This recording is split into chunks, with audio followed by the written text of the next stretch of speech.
Next వచ్చేసరికి ఫ్రెడ్స్ అనేది ఇక్కడ పెట్టకూడదు, ఇక్కడ పెట్టకూడదు. ఫింగర్ ఎప్పుడు ఈ ఎడ్జ్లో పెట్టాలి.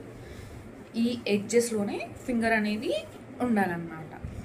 సో అప్పుడే కరెక్ట్ ట్యూన్ అనేది నువ్వు ట్యూన్ చేయగలవు. సో ఇక్కడ పెడితే ట్యూన్ రాదు, ఇక్కడ పెడితే ట్యూన్ రాదు, ఇక్కడ పెడితేనే కరెక్ట్ ట్యూన్ వస్తుంది నీకు. ఏ స్ట్రింగ్ ట్యూనింగ్ చేసి చూపిస్తాను ఎట్లా వస్తుందో.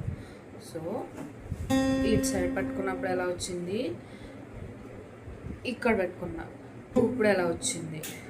సో ఎటు కాకుండా మధ్యలో పట్టుకున్నా ఎలా వచ్చింది. సో ఇటు సైడ్ పట్టుకుంటే ఎలా వచ్చింది, ఇటు సైడ్ పట్టుకుంటే ఎలా వచ్చింది. ఇక్కడ పట్టుకుంటే కరెక్ట్ ట్యూనింగ్ అనేది వస్తుంది అనమాట. సో ఇక్కడే మనం కేర్ఫుల్గా పట్టుకోవాలి, అంటే ఈ ఎడ్జ్లోనే పట్టుకోవాలి ఏ స్ట్రింగ్ అయినా.